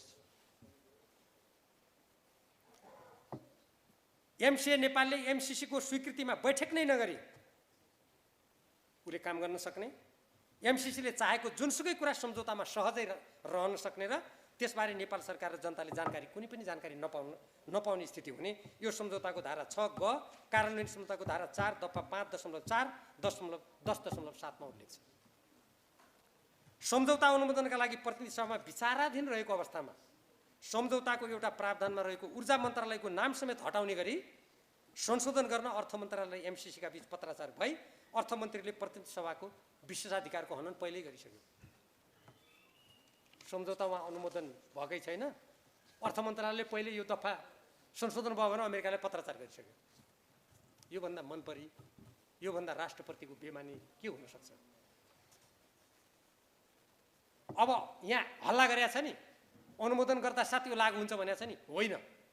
नेपाल सरकारले सबै आन्तरिक शर्तहरू पुरा गरेको पत्र MCCलाई पठाएपछि यो लागू गर्ने नगर्ने सर्वाधिकार एमसीसीलाई छ। नेपालको संसदबाट अनुमोदन हुने कुरा एकातिर लेखिया छ लागू हुने भनेर, अर्को त त्यसभन्दा माथि एमसीसीको स्वीकृति पत्रलाई राखिया छ। यसबाट के छ भने नेपालको एउटा सार्वभौमसत्ता सम्पन्न संसदको समेत अपमान हुने प्रावधान कम्प्याक्टको धारा 7 दफा 7.3 मा छ। विद्युत उत्पादन, वितरण, महसुल निर्धारण एउटा स्वतन्त्र निकाय र कम्पनीको जिम्मा लगाउने प्रावधान राखिएको छ। त्यस्तो कम्पनी स्वदेशी हो कि विदेशी हो कि अमेरिकी हो कि कस्तो हो त्यहाँ केही लेखेको छैन। विद्युत प्रसारण लाइनको सञ्चालन कसले गर्ने त्यो पनि लेखेको छैन। र विस्तृत परियोजना प्रतिवेदन देऊ न हामीलाई भन्दाखेरि हामीलाई दिइएन। यसको अर्थ के हो भने कम्पनी एमसीसीले मन परी खडा गर्ने, उसले मन परी विद्युत महसुल लाद्ने हामीमाथि फाइदाको लागि जे मन लाग्छ त्यही गर्ने त्यो स्थिति छ। अनि डलरको खेती गर्ने कोही भन्छन् यसबाट त हाम्रो काया पलट हुन्छ। आयोजना सम्झौताको बारेमा कुनै स्पष्ट कुरा खुलाइएको छैन। साझेदार बाहिरबाट ल्याउने भनेको छ, त्यो साझेदार को हो त्यो पनि छैन। एमसीसीको कारण कुनै क्षतिपूर्ति दिनुपर्ने अवस्था आएमा नेपाल सरकारले तिर्नुपर्ने, उसले काम बिगार्यो भने नेपाल सरकारले क्षतिपूर्ति दिनुपर्ने र त्यहाँका कर्मचारीलाई नेपालको कानुन नलाग्ने। अनि त्यहाँ कुन देशको मान्छे काम गर्न आएको छ त्यसको पासपोर्ट र नागरिकता पनि नेपाल सरकारले हेर्न नपाउने। आयोजनाका कर्मचारी एमसिए नेपालले नियुक्त गर्ने, एमसिए नेपाललाई निर्देशन एमसीसीले दिने। ठेक्का पट्टा कार्यान्वयन, निर्देशिका, हेरफेर, आदेश, नियमावली आदि सम्पूर्ण कुरा एमसीसीको पूर्व स्वीकृति बिना केही पनि गर्न नपाउने नेपाल सरकारले। अनि नेपाल एमसिए नेपालको बोर्ड, त्यहाँ बोर्ड हुन्छ, त्यो बोर्ड नेपाल सरकारबाट स्वतन्त्र हुने, त्यसलाई पनि एमसीसीले चलाउने अमेरिकाबाट। आयोजनाको लागि आवश्यक सामग्री ठेक्कापट्टा गर्ने काम सम्पूर्ण रूपमा अमेरिकी कानुन अनुसार हुने। नेपालमा विकास गर्ने, ठेक्कापट्टा लाउने, यहाँ हल्ला गर्छन् नेपाली जनताले यति फाइदा पाउँछ, सबै त अमेरिकी कानुन अनुसार हुन्छ। यो अब यसका उदाहरण दिनुहुन्छ भने एमसीसीसँग समझौता गर्ने पहिलो देश मडागास्कर थियो। मडागास्करमा त्यहाँको भूमि कब्जा गर्न सैनिक विद्रोह भएर त्यो असफल भयो। श्रीलङ्काले, यहाँ दक्षिण एसियामा श्रीलङ्काले समझौता गरेको थियो, नयाँ सरकार आएपछि त्यसलाई भङ्ग गरिदियो। बङ्गलादेशले त्यसलाई अस्वीकार गरिदियो, लिन्न भन्थ्यो। अब यो दुई देश बीचको जुन सम्झौता छ, यो दुई देशको विकास सम्झौता चीनले पनि अर्बौं रुपियाँ दिएको छ, जापानले दिएको छ, अरू देशले दिएको छ। संसदमा सम्झौता पारित भएको छ कहिले। विकास सम्झौता त एउटा आयोजनाको लागि हुन्छ, सिद्धिन्छ। यसरी यो अर्को एउटा यसको खतरनाक कुरा छ, फेरि अत्यन्तै खतरनाक। त्यो के हो भने अमेरिकाको हिन्द प्रशान्त रणनीति, इन्डो पेसिफिक स्ट्राटेजी भन्ने छ। त्यसको सन् 1986 मा अमेरिकी रक्षा मन्त्रालयको पुनर्संरचना सम्बन्धी ऐनमा त्यसको व्यवस्था भएको थियो। नोभेम्बर 2019 मा प्रकाशित स्वतन्त्र र खुला हिन्द प्रशान्त भन्ने दस्तावेजमा त्यसको चर्चा छ। डिसेम्बर 2017 को राष्ट्रिय सुरक्षा रणनीति अमेरिकी रणनीतिको पृष्ठ 39 मा एमसीसी अमेरिकाको इन्डो पेसिफिक स्ट्राटेजीको अङ्ग हो भन्ने कुरा त्यहाँ लेखेको छ। जुन 2019 को हिन्द प्रशान्त रणनीति त्यसको पृष्ठ 38 देखि पृष्ठ 45 सम्म विस्तृत रूपमा चर्चा गरिएको छ। मई 14, 2019 मा अमेरिकी उपसहायक मन्त्री डेभिड जे रान्ज र फेब्रुअरी 2019 मा अमेरिकी सहायक राज्य मन्त्री एलिस वेल्सले यो एमसीसी भनेको हाम्रो इन्डो पेसिफिक स्ट्राटेजी अर्थात् हिन्द प्रशान्त रणनीतिको अङ्ग हो भनेर उहाँहरूले, एकजनाले पूर्वी एसियाको भ्रमणको बेला भन्नुभएको छ, एकजनाले नेपालमै आएर भन्नुभएको छ। अनि नेपालका भन्छन् यो हिन्द प्रशान्त रणनीतिको कहाँ अङ्ग हो, अमेरिकी मन्त्रीले हो भन्छ। अनि नेपालमा होइन भन्ने त्यो कुन चाहिँ अमेरिकी दलाल हो त्यो मिल्छ? र यसरी मैले यति लामो कुरा किन गरेको भने यदि यो सम्झौता भयो भने नेपालको स्वाधीनतामाथि ठुलो आघात हुन्छ र हामी नेपालीले आजसम्म एउटा स्वतन्त्र नेपाली भएर जुन बाँच्न पाएका छौँ, हामी ठुलो अर्काको नियन्त्रणमा जान सक्ने खतरा उत्पन्न हुन्छ। र अहिले जसरी चीन, अमेरिका, भारत लगायतका कतिपय देशहरूको बीचमा जुन शक्तिको सङ्घर्ष भइरहेछ, हामी त्यो शक्ति सङ्घर्षको जाँतोमा पिसेर हामी हाम्रा छरछिमेकमा जुन द्वन्द्व र हिंसाको चपेटामा परेर बर्बाद भएका देश देखिरहेका छौँ, नेपाल त्यतातिर घचेटिन सक्छ। त्यसैले यो अत्यन्त गम्भीर कुरा हो र प्रत्येक देशभक्त नेपालीले यसको विरोध गर्नुपर्छ। यो सम्झौता सँगै गरेका अरू गोप्य सम्झौता प्रतिनिधि सभामा पेश गर, नेपाली जनतालाई देखाऊ। यसका हाम्रो राष्ट्रको हित विपरीत, हाम्रो राष्ट्रिय सुरक्षा विपरीतका प्रावधानहरू संशोधन नभई यो गर्न पाइँदैन भन्ने आवाज उठाउनुपर्छ। हामी कुनै पनि देशको विरोधी छैनौँ। भारतले मेरो महान भारत बनाउँछु भन्ने त्यहाँको प्रधानमन्त्रीलाई छुट्छ, चीनका राष्ट्रपतिलाई मेरो महान चीन बनाउँछु भन्ने छुट्छ, अमेरिकालाई अमेरिका पहिलो, अमेरिका फर्स्ट भन्ने त्यहाँका राष्ट्रपतिलाई छुट्छ। अनि हामी नेपाली जनता हामी स्वतन्त्र रूपमा बाँच्न पाऊँ भन्ने छुट हामीलाई हुँदैन। हामीले त्यसोभन्दा अमेरिकाको विरोध गरेको, भारत विरोध गरेको भन्ने कदापि पनि हुँदैन। हामीले कसैको विरोध गरे होइन, हामीले नेपालको स्वाधीनता र स्वतन्त्रताको पक्षमा बोलेको। हामीले त्यसरी बुझ्नुपर्छ। अब नागरिकताको कुरा त्यस्तै छ। हेर्नुहोस्, हामीले नागरिकता ल्यायौँ, त्यो पारित भएको छैन अहिलेसम्म। देश एकातिर जनसङ्ख्याको राजनीतिबाट समाप्त गर्ने, अर्कोतिर हाम्रो लिम्पियादुरा लिपुले कालापानीमा विदेशी अतिक्रमण छ, सरकारले वार्ता गर्दैन। त्यहाँ वार्ताको कुरै गरेका छैन।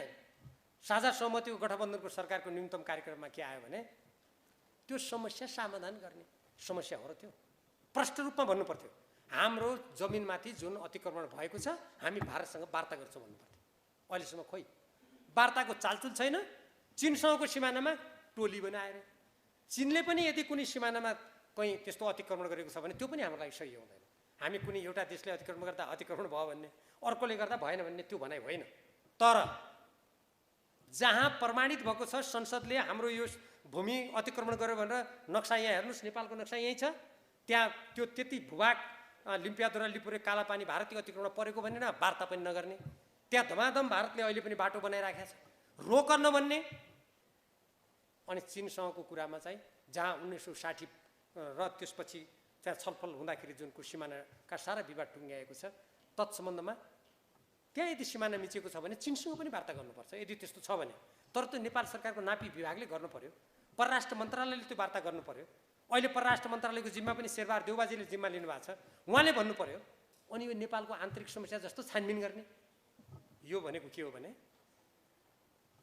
एकातिरको समस्या ढाकछोप गर्नलाई अर्कोतिर ध्यान मोड्न खोजे जस्तो देखिन्छ। यदि चीनले त्यो गरेको छ भने भन्नुहोस् न त शेरबहादुर प्रधानमन्त्रीजीले, नापी विभागको मान्छेलाई पठाउनुहोस्, सबैले हेर्नुहोस् चीनले पनि यहीँ अतिक्रमण गरेको छ भन्नुहोस्, चीनसँग वार्ता गर्नुहोस् न त। त्यसो भए कसले हामीले रोकेका छौँ र? उहाँको काम होइन त्यो। तर देशलाई यसरी अलमल्लमा पारेर यस्तो गर्न मिल्दैन। त कमरेडहरू, मैले अलिकति यो एमसिसीको बारेमा पनि भन्नै पर्ने भएर यति कुरा गरेँ। अब यसबाहेक तपाईँहरूका केही मनमा साह्रै नै खुल्दुली लागेका, अब सामान्यतया अब यति धेरै सहभागी हुनुहुन्छ, यो प्रश्नोत्तर गरेर त्यति सम्भव पनि हुँदैन। तर कुनै कुरा साह्रै नभनी नहुने, नसोधी नहुने र अहिले त्यसको प्रष्ट जवाब माधव नेपाल किन जानुभयो भन्ने कुरा तपाईँलाई धेरै थाहा पनि पाइसक्नु भएको छ। अब त्यहाँ मैले अघि त्यो अध्यक्षको प्रसङ्ग पनि ल्याइसकेँ, तपाईँले कुरा बुझिसक्नुभयो होला। र त्यसको साथसाथै हामीलाई कुनै जानकारी नभएर अघि जुन कुरा यहाँ प्रश्न उठेको छ, हामीले संस्थागत निर्णय गर्दा गर्दै पनि त्यसको उल्लङ्घन गरेर उहाँ जसरी जानुभयो, यसबाट के देखिन्छ भने यसमा अलिकति धेरै आफ्ना निजात्मक कुराहरूले बढी प्रश्रय पाएको देखिन्छ। त्यसै अब जब मान्छेले राष्ट्रको हित, जनताको हित, पार्टीको हितलाई सर्वोपरि राख्नुभन्दा आफ्ना निजी कुरालाई अगाडि राख्छ, त्यति बेला हुने परिणाम यस्तै हो। त्यसकारण यसमा अरू यसका सैद्धान्तिक कुराहरूमा त 9 राष्ट्रिय महाधिवेशनबाट पारित जुन हाम्रो राजनीतिक प्रतिवेदन छ, जुन हाम्रो जनताको बहुदलीय जनवाद छ, त्यसको सट्टा अर्को कुनै प्रस्ताव त कसैले ल्याएको हामीले देखेका छैनौँ। त्यसैले मैले यति भन्ने पुग्छ। अब अर्को कुरा जुन उहाँले माधवकुमार नेपालजीले पक्षपात भएको कुरा धेरै उठाएर अनि त्यसबाट चाहिँ विचलित भएर जानुभएको कि भन्ने प्रसङ्गको जुन कुरा गर्नुभयो, पार्टीमा कुनै एउटा पद पाइन भनेर पार्टी फुटाउने कुरा आउँछ र? त्यो त कुनै बेला कसैले अवसर पायो, कुनै बेला कसैले अवसर पाउन सकेन भने त्यहीँभित्र आवाज उठाउने कुरा हो। त्यो भन्दै मान्दैन भनेपछि सार्वजनिक रूपमा पनि उठाइन्छ त्यो कुरा, किनभने जनता सार्वभौम। तर अब यो अवसर पाएन भनेर अनि त्यो पार्टी नै फुटाउने, अब यस्तो कुरा त यस्तो गर्ने भने कुनै पनि पार्टी चल्दैन। किनभने सबका सब मान्छेलाई एकैचोटि अवसर त कहाँबाट पाइन्छ त? प्रधानमन्त्री हुने चाहना धेरैले राखेको छ भने जम्मा जम्मी एउटा पद हुन्छ, अध्यक्ष हुने चाहना राखेको छ भने जम्मा जम्मी एउटा होला, अब उपाध्यक्ष हुनु खोजेको छ भने जम्मा हाम्रा 5 उपाध्यक्ष हुन्, अरू त जम्मै पार्टी फुटाएर जानु पर्यो। त्यसो भए भने यो कुनै मार्क्सवादी लोकतान्त्रिक र जिम्मेवार धारणा हुँदैन। यो अवसर नपाउँदैमा पार्टी फुटाउने भन्ने माग गर्न सकिन्छ, अन्याय भयो भने विरोध गर्न सकिन्छ, आवाज उठाउन सकिन्छ, तर पार्टी फुटाउने भन्ने कुरा यो मिल्दैन। अब विचार समूहको निर्णय किन मानेन भन्नु मैले अघि नै भनिसकेँ। हामीले थाई कमिटी र केन्द्रीय कमिटीबाट निर्णय गऱ्यौँ पार्टीले एकताबद्ध पार्ने भनेर, हो त्यो उल्लङ्घन गरेर जानुभयो र त आपत्ति गरेको छु त मैले। त्यो कुरा। अब यसमा जोडिहालौँ एउटा, यो कसले एकजना, म नाम पनि लिन चाहन्न, त्यो उहाँले आफै भनिसक्नुभयो, होइन यो पार्टी फुटाउने मसौदा गर्ने विधान बनाउने भीम रावल थियो भनेर मैले पनि टेलिभिजनमा सुने। यो सरासर गलत कुरा हो। किनभने जब पार्टी एकता गर्ने भनेर माधव कुमार नेपालजी र पार्टी अध्यक्ष केपी शर्मा ओलीजीको बिचमा 4 घण्टा वार्ता भयो, त्यसपछि त मैले विभाजनका कुनै पनि कुरा बन्द गर्नुपर्छ भन्ने मान्छे हो। एकता गर्दा एकता हुने भयो, सङ्घर्षको कुरा गर्दा मात्रै सङ्घर्ष हुन्छ त। अहिले हामी भन्नु यहाँ बसेर कुराकानी गरिरहेको छौँ, यहाँ लडाइँ हुन्छ त? यत्तिकै लड्छौँ त? कुनै विपक्षीले आएर यहाँ आक्रमण गर्यो भने त्यति बेला त्यो सङ्घर्ष गर्ने प्रक्रियामा हामीले जानुपर्ने हुन्छ। अनि वार्ता गर्ने भन्ने, पार्टीलाई एक मिलाउने भन्ने, अनि त्यहाँ छुट्टै दस्तावेज लेखेर त्यहाँ दर्ता गर्न जाने कुरा त होइन नि।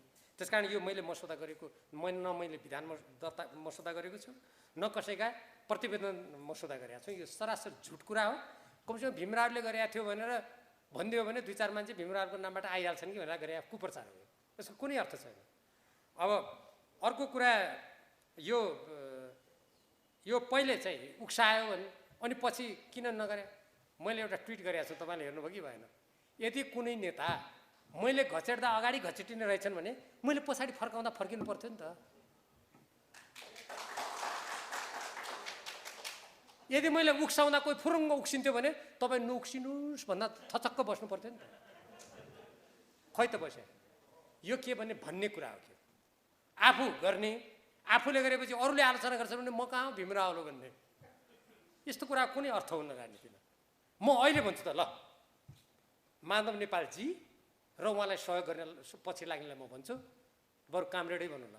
कमरेड हो, कम्युनिस्ट पार्टीको विभाजन देशको हितमा छैन, कम्युनिस्ट आन्दोलनको हितमा छैन, नेपाली जनताको हितमा छैन। तपाईँहरू त्यो दर्ता खारेज खुरुक्क गरेर नेकपा एमालेमा आउनुहोस्। ल मैले भने, ल मान्नु पऱ्यो नि त मेरो कुरा। भने त्यही गरी चल्ने भए त्यो कुरा मान्नु पऱ्यो नि त। 10 बुँदे किन नमानेको त? यो हाँसउठ्दो कुरा हो। अझ कहिलेकाहीँ मैले यस्तो पनि भाषण सुने अस्ति, यो 10 बुँदे व्यक्तिको स्वार्थको लागि गरेको ठुलै नेताबाट सुने। मलाई गजब लाग्यो। पार्टीलाई मिलाउनु पर्छ, फुटाउनु हुँदैन भन्ने सहमति व्यक्तिगत रे। म पार्टी फुटाएर जान्छु भन्ने कुरा त्यो चाहिँ सामूहिक रे। कस्तो मान्छे बिग्रिनु परेपछि यस्ता तर्क दिँदो रहेछन् क्या। मलाई त्यस्तो लाग्छ त्यो, होइन? अब उक्साएको मैले भनिहालेँ। अब अर्को कुरा, सरसल्लाह भीमरावले नगरेको। यसो भन्ने साथीहरूले मैले के विषयमा सरसल्लाह गरिनँ यो भन्दैदेखि म साह्रै कृतज्ञ हुने थिएँ ती साथीहरूप्रति।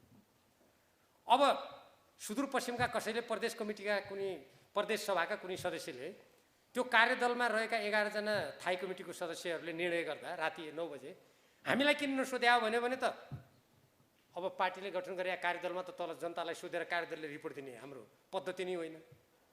किन कार्यदल चाहियो त? यदि जनता तपाईँहरू सबैलाई सोधेर कार्यदलले के लेखौँ भनेर भीमरावले भन्नुपर्ने भए कार्यदल किन चाहियो त? यहीँ मतदान गराए भइगयो नि।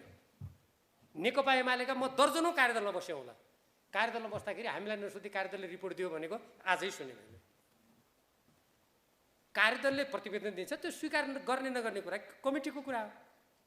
भनौँ हाम्रो केन्द्रीय कमिटी, थाई कमिटी या माधव नेपालजीले नेतृत्व गरेको समूहको केन्द्रीय कमिटीले हामी मान्दैनौँ भने त ठिकै छ नि त, मान्दैनौँ भने। अनि त्यो मान्छु पनि भन्ने, त्यसलाई उपलब्धि पुर्याउने भन्ने, पार्टी एकता गर्छु पनि भन्ने, अनि पार्टी फुटाउन दर्ता गर्न जाने मिल्यो? सल्लाह गर्दैन भनेर भन्नुभयो। सल्लाह त पार्टी कमिटीमा हुन्छ त। अब तपाईँहरूलाई म फोन गरिकन ल अहिले यहाँ भेला गरिरहेको छ, सबै साथीहरूलाई फोन गरेर भेला गरौँ कि नगरौँ भनेर मैले सोध्नुपर्छ कि? त्यही हो। तपाईँहरूले खोइ भीमरावले हामीलाई सल्लाह नगरी यहाँ भेला गर्नु पाइन्छ भनेपछि मसँग के औषधि छ? त्यस्तो पनि हुन्छ पार्टीमा। अनि किन चाहियो कमिटी, किन चाहियो नेता? प्रदेश सभाको सदस्य नहुनुभन्दा अगाडि तपाईँहरू दुर्गा विकलाई कतिजनाले चिन्नुहुन्थ्यो? अनि यो नेतृत्व विकास गरेन भीमरावले भनेको के? बरु ठिक यसको उल्टो कुरा छ। ठिक यसको उल्टो कुरा छ।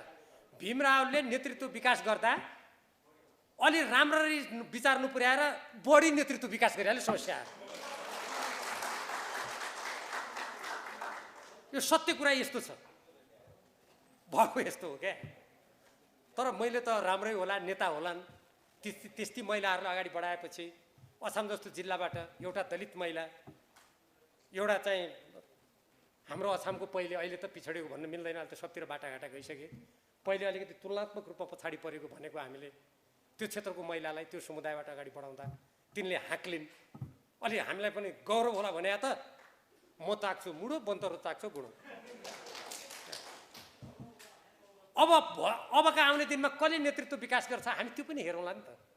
कहाँ पुग्दा रहेछन्, अब केन्द्रीय कमिटीमै पुग्दा रहेछन् कि उपाध्यक्ष नै हुँदा रहेछन् कि अब प्रधानमन्त्री नै हुँदा रहेछन् कि हामी हेरौँला नि त त्यो पनि, होइन? त्यो त्यस कारण त्यो पनि होइन। अब अर्को भन्नुभयो वरिपरि बसेकैले अब शब्द पनि बडा अलिक कडै प्रयोग गर्नुभयो, चुस्नुसम्म चुसे अहिले झरे भन्नुभयो। अब हेर्नुहोस् राजनीतिमा कस्तो हुन्छ भने नि कमरेडहरू, मान्नुहोस् तपाईँहरू कोही होइन, भोलि हामी एउटा प्रक्रियामा गएपछि तपाईँहरू एकदमै सक्रिय भएर लागेपछि सक्रिय हुने मान्छेलाई प्रोत्साहित त गर्नु पर्यो नि। अब त्यो मान्छे यस्तो बेला आएर धोका दिला भने कसरी थाहा पाउनु? किनभने राजनीतिमा ज्योतिषशास्त्र हुँदैन। हेर्नुहोस् ज्योतिषशास्त्र हुने भए त जोखाना हेरेर फलानु, अब यहाँ रामबहादुर कुँवरजीले नि प्रश्न गर्नुभयो हुनाले उहाँकै नाम लिउँ, उहाँ चित्त पनि दुखाउनुहुन्न मलाई थाहा छ। रामबहादुर कुँवरजी फलानु मिति पला घडीमा यस्तो धोका दिनुहुनेछ भन्ने कुरा ज्योतिषीकै राजनीति भएमा ज्योतिषी हेर्नु। ज्योतिषी छैन, जो अगाडि बढे लौ साथी गरी खायो भन्यो, अब उनीले धोका दिएपछि गर्नु के हुन्छ? अब उनी बुर्लुक्क उफ्रेर उल्टो गएर अछाममा अहिले के भने नेकपा एमाले भएर सूर्य चिन्हमा भोट लाएर सांसद हुने, त्यसको नेता भएर चिनिने। म भीम रावल आज यहाँ उभिने कसले बनायो? पार्टी हो भने नेकपा एमाले, चुनाव चिन्ह हो भने सूर्य, कार्यकर्ता हो भने तपाईँहरू। कि शेरबहादुर देउबाजीले अर्कै तन्त्र ल्याइसक्नुभयो। मन्त्री परिषदले पूर्णता पाएको छैन, 50 दिन भइसक्यो, लाज पनि मान्नुपर्ने। उहाँ के सूचना जारी गराउनुहुन्छ भने मिलेनियम च्यालेन्जसँग गरेको सम्झौताबारे कोही बोलेपछि, त्यसको विरोध गरेपछि जेल चलान गरिनेछ। म शेरबहादुर देउबाजीलाई नेपालको एउटा देशभक्त नागरिकको हैसियतले यहीँबाट चुनौतीका साथ भन्छु, मिलेनियम च्यालेन्ज राष्ट्रघाती सम्झौता हो। मैले भने मलाई गिरफ्तार गर।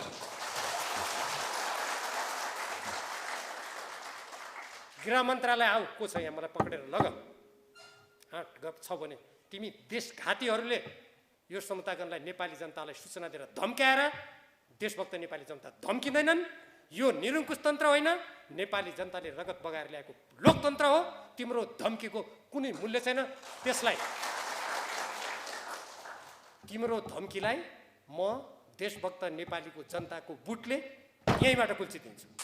ल, मैले यति भने, धन्यवाद।